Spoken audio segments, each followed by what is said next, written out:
As palavras dos meus lábios e o meditar do meu coração sejam agradáveis na tua presença, Senhor, rocha minha e redentor meu.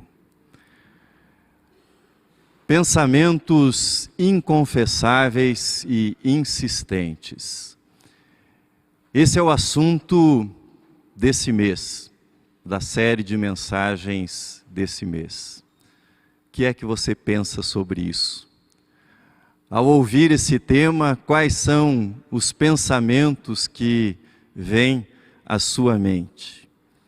O que é que a Bíblia diz a respeito desse assunto?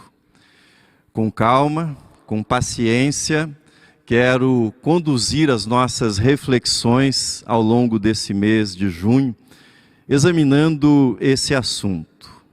E é significativo que nós comecemos o exame desse tema nesse dia do Pentecostes, dia no qual nós celebramos na nossa liturgia, no nosso culto, a descida do Espírito Santo sobre a igreja. E é significativo porque o Espírito Santo é o nosso companheiro, o Espírito Santo é aquele que está ao nosso lado, aquele que foi enviado pelo Pai e pelo Filho, para que possa nos ajudar e nos conduzir quando o assunto é conhecimento do nosso interior, conhecimento da nossa vida íntima, daquilo que é muito pessoal, que é muito particular.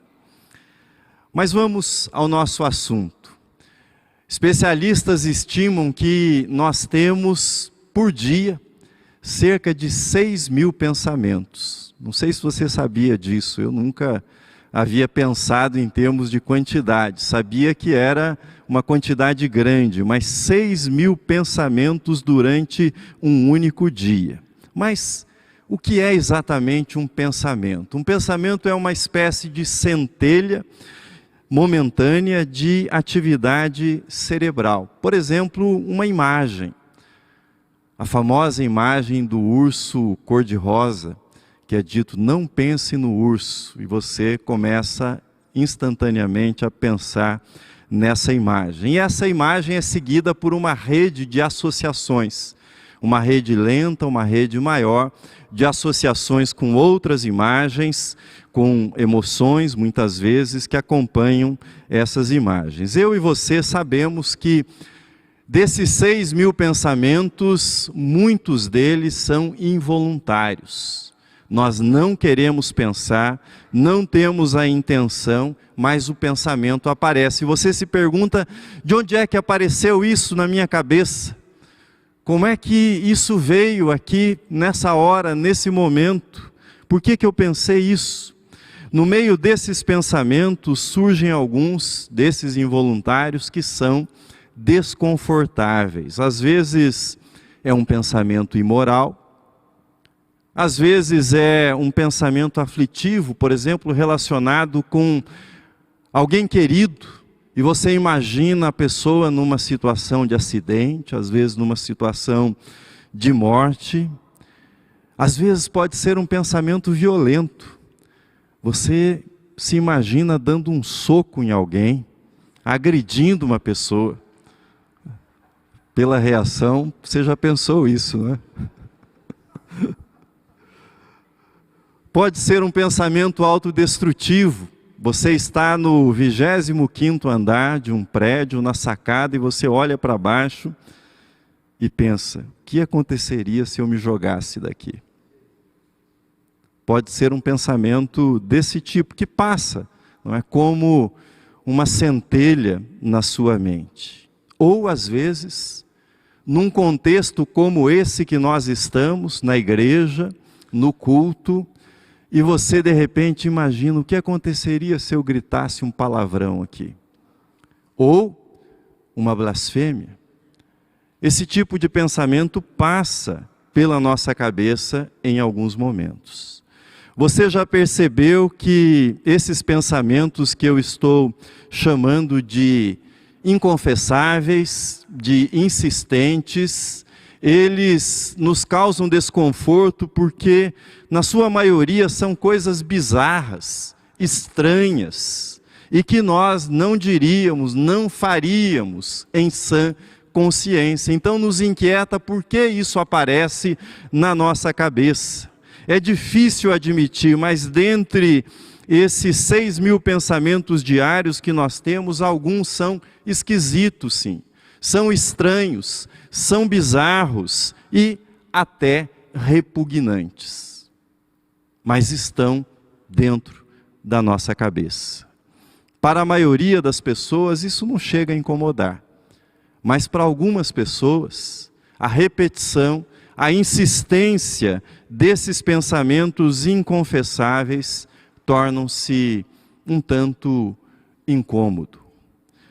Esses pensamentos insistentes, eles passam a incomodar porque eles estão em conflito com a identidade que nós temos, estão em conflito com a nossa autoimagem, estão em conflito com os nossos valores, com as nossas crenças e com a nossa vontade, ou seja, não gostaríamos de tê-los.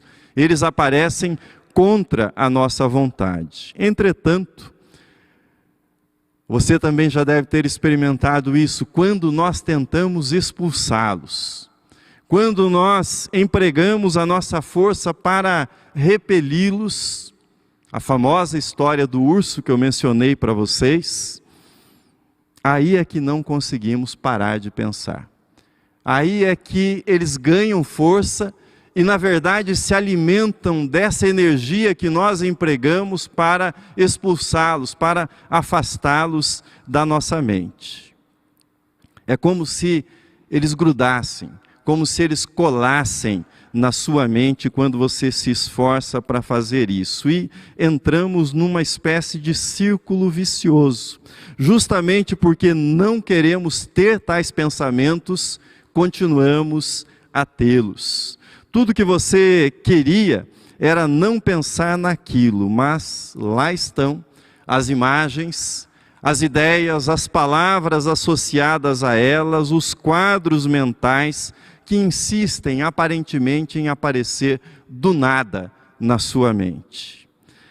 Quais são os sentimentos que acompanham esses pensamentos? Não é difícil de imaginar quais são esses sentimentos. Os sentimentos são de vergonha, de culpa, de medo, de raiva e às vezes de confusão também, de uma certa confusão mental. Há casos, e eu vou falar mais sobre isso nas mensagens seguintes, há casos de pensamentos insistentes que podem indicar que nós precisamos de ajuda psicológica e de ajuda médica para lidar com eles. Porém, nessa primeira mensagem, o que eu quero fazer é uma aproximação do texto bíblico, do contexto bíblico e colocar esse tema dentro de uma perspectiva bíblica maior, para que nós tenhamos uma compreensão bíblica e teológica a respeito desse assunto que pode, espero que não, mas que pode afligi-lo em algum momento da sua vida. Como compreender biblicamente os pensamentos inconfessáveis e insistentes? Uma das razões da nossa chateação, do nosso aborrecimento para com esses pensamentos que estão na nossa mente é a percepção de que eles não contribuem para a realização da vontade de Deus na nossa vida, que é o que conscientemente como cristãos queremos e buscamos. Lemos o Salmo 19 que diz: as palavras dos meus lábios e o meditar do meu coração sejam agradáveis na tua presença, Senhor, rocha minha e redentor meu. Meditar do coração é uma espécie de hebraísmo. Os hebreus antigos não se referiam aos pensamentos, como atividade mental. Eles se referiam aos pensamentos como uma atividade do coração. E esses pensamentos, essa atividade do coração, isso que brota de nós na forma de pensamentos, deveria ser agradável na presença do Senhor. Como poderia pensar que é agradável um pensamento violento? Como eu poderia pensar que é agradável um pensamento obsceno? Como eu poderia pensar que é agradável um pensamento repugnante? Como é que eu poderia levar isso à presença do Senhor, julgando que isso é agradável? É natural, portanto, que um cristão, diante desse tipo de pensamento, se sinta incomodado, se sinta inquieto. Além do Salmo 19, nós poderíamos lembrar muitos outros textos bíblicos que tratam desse tema e que apontam na direção de uma pureza de pensamentos que é desejada pelo cristão para a sua vida. Por exemplo, Colossenses 3:2, pensai nas coisas lá do alto e não nas que são aqui da terra. Ou um texto que preguei recentemente, no qual o apóstolo Paulo diz: finalmente, irmãos, tudo que é verdadeiro, tudo que é respeitável, tudo que é justo, tudo que é puro, tudo que é amável, tudo que é de boa fama, se alguma virtude há e se algum louvor existe, seja isso que ocupe o vosso pensamento. E no meio desse combo tão bonito que o apóstolo Paulo descreveu, aparece um desses inconfessáveis e insistentes na nossa mente. Pensamentos repugnantes, bizarros, violentos, imorais, não se encaixam nisso que esses textos bíblicos e outros textos bíblicos descrevem como o que deve estar na mente de um cristão. Que fazer? Como lidar com esses pensamentos que aparecem na mente humana? Como nós podemos enfrentar essa experiência que é comum a todos os seres humanos? Quero fazer algumas observações. Primeiro, lembre-se da solidariedade da queda. Lembre-se da solidariedade na queda. Assim escreveu Paulo: portanto, assim como por um só homem entrou o pecado no mundo e pelo pecado a morte, assim também a morte passou a todos os homens, porque todos pecaram. Eu não chamo esses pensamentos aos quais a nossa série se refere nesse mês, eu não os chamo de pecados. Se pecados fossem, eles precisariam ser confessados. Esses pensamentos indecorosos, bizarros, repugnantes, aparecem em nossa cabeça não como pecados pessoais, mas como testemunho de que eu e você, nós somos participantes da condição pecaminosa da humanidade.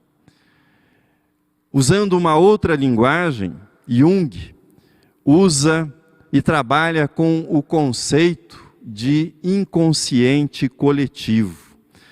E ele usa esse conceito para falar de uma camada mais profunda da psique. Esse inconsciente coletivo seria feito de emoções, de pensamentos, de sentimentos que são herdados. E nesse sentido, nós participamos de tudo aquilo que foi pensado, tudo aquilo que foi sentido antes de nós pela humanidade que nos precedeu. E nada que apareça em nossa mente é estranho àqueles que viveram antes de nós, aqueles que estiveram no mundo antes de nós. Ao lembrar-se dessa solidariedade na queda adâmica, nós encaramos o fato de que todos nós somos feitos não somente de luzes, mas de sombras também. Nós somos habitados não apenas pelo Espírito de Deus, pela imagem divina, mas também pelo pecado.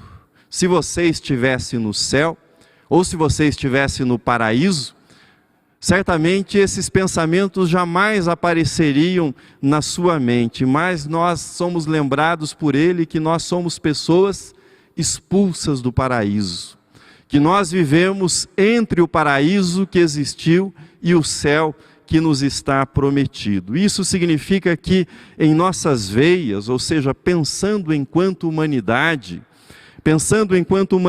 caída, corre o sangue de antepassados que cometeram assassinatos, cometeram roubos, abuso de álcool e outras drogas, violência sexual, guerras, escravidão, e a lista poderia continuar. A lista de coisas que nós podemos julgar e julgamos repugnantes. Mas não se trata apenas de passado. É bom que se diga isso.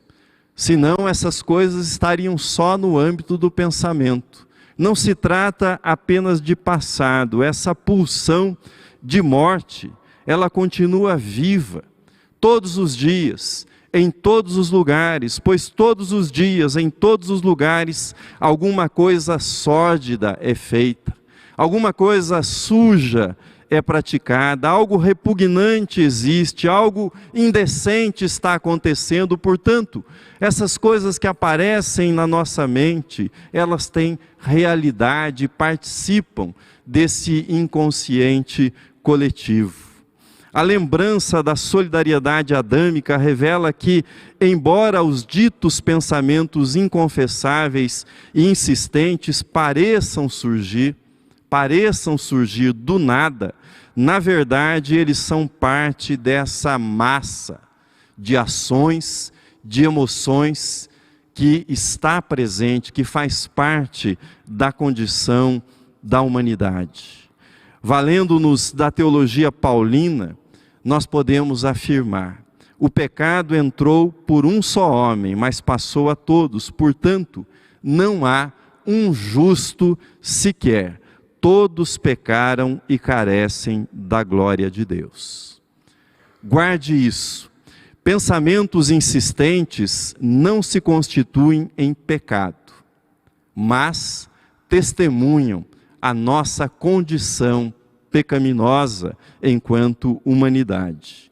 Quando uma coisa estranha surgir na sua cabeça, não significa que você tenha pecado, que esse seja um pecado pessoal, mas significa que você está imerso nessa humanidade que é sim pecadora, que faz parte desta condição humana, a experiência do pecado. Segundo, lembre-se que esses pensamentos inconfessáveis e insistentes não representam seu caráter. Uma das razões de causar tanto mal-estar em nós, esses pensamentos involuntários, é que eles podem nos induzir a pensar: como eu sou uma pessoa horrível, que pessoa reprovável sou eu. Se eu fosse melhor como cristão, como ser humano, certamente essas idiotices não passariam pela minha cabeça em momento algum. Às vezes também nos sentimos mal com esses pensamentos inconfessáveis porque nós tememos perder o controle. Quando essas coisas passam pela nossa cabeça, nós imaginamos: e será que eu estou ficando louco? E se eu fizer isso em algum momento? O que vai ser da minha vida se eu colocar isso em prática? Será que eu dei alguma brecha para que isso pudesse brotar na minha mente? Eu vou citar um pouco mais nas mensagens seguintes, mas cito brevemente dois psicólogos, Sally Winston e Martin Seif. Eles escreveram um livro que está apenas em inglês, mas o título seria mais ou menos o seguinte: Superando pensamentos intrusivos e indesejados. Eles fazem a seguinte distinção, que é importante que nós tenhamos em mente quando tratamos desse assunto.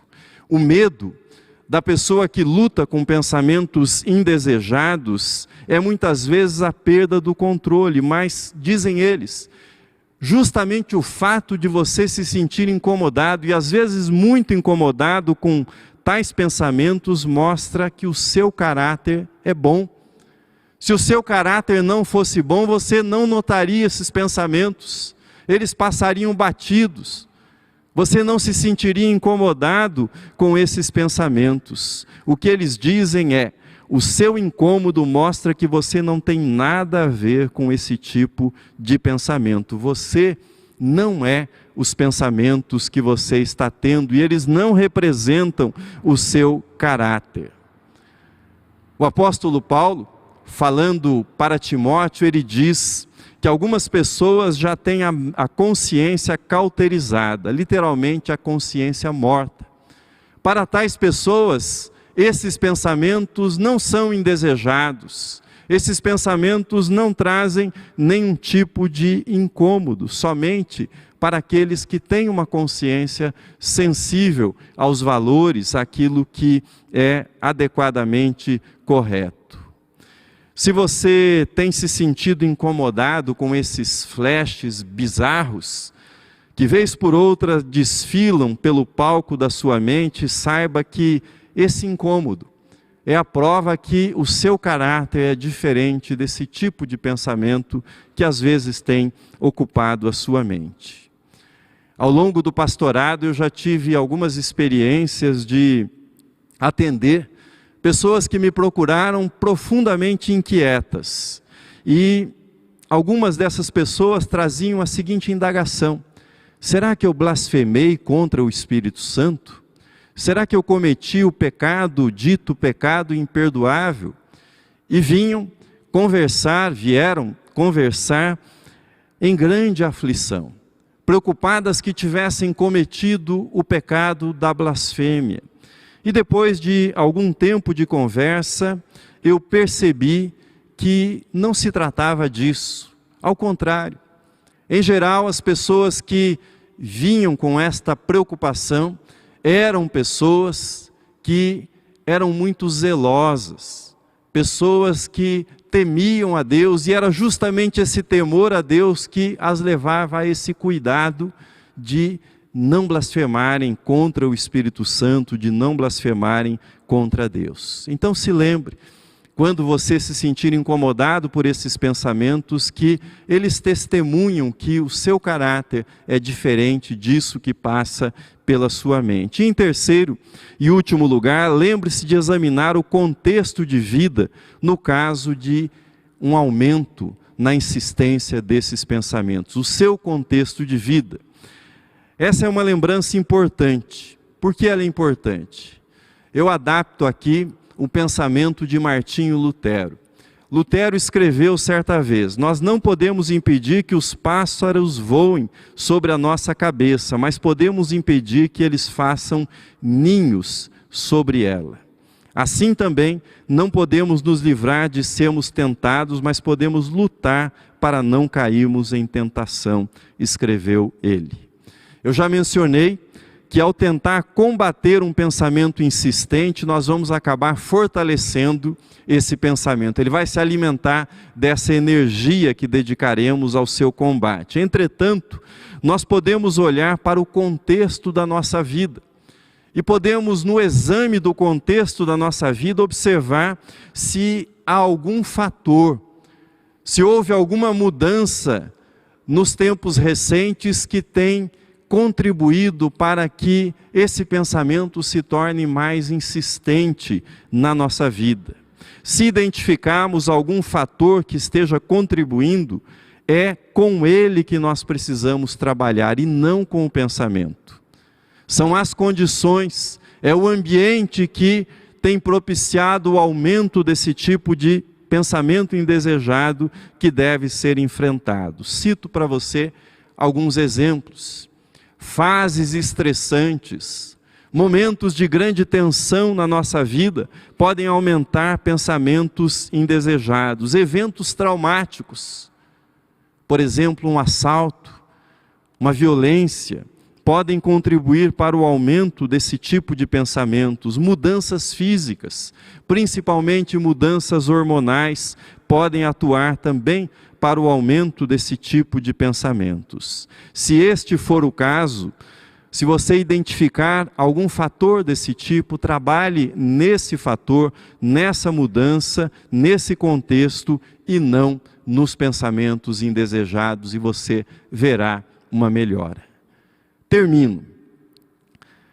Posso contar com a sua ajuda nessa série? Posso contar com a sua contribuição? Como?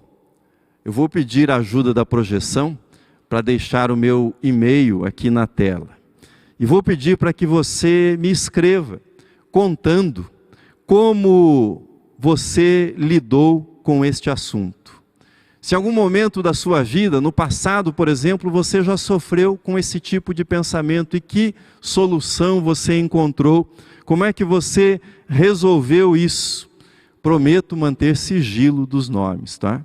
Eu vou dar nome de Moisés, Davi, Abraão, só personagens bíblicos, se citar alguns dos relatos que porventura venha a receber. Também, se você quiser compartilhar algo que o incomoda nesse momento, fique livre para fazê-lo e eu também me comprometo com o sigilo quanto ao uso disso e a não divulgação do seu nome, da sua identidade. Também, se você tiver perguntas e quiser compartilhar as suas perguntas sobre esse assunto, faça isso também e eu terei prazer em tentar respondê-las. Não sei se terei respostas, mas vou tentar respondê-las. Então, conto com a sua colaboração, não precisa ter receio em me escrever. Vou pedir, já está na tela, você tem o meu e-mail, virá direto para mim a sua mensagem. Conto também com as suas orações para que o Espírito Santo me ajude na abordagem desse assunto, que é sim um assunto delicado. É um assunto incômodo, mas é um assunto importante. Conto com as suas orações para que aquilo que nós lemos no Salmo 19 seja uma realidade nessas mensagens. Aquilo que sair dos meus lábios e que a meditação do meu coração sejam agradáveis na presença de Deus e possam ajudá-lo na sua vida, na sua comunhão com Deus, na sua jornada de fé e no seu seguimento de Cristo Jesus, o nosso modelo, o nosso padrão, o nosso alvo. Amém.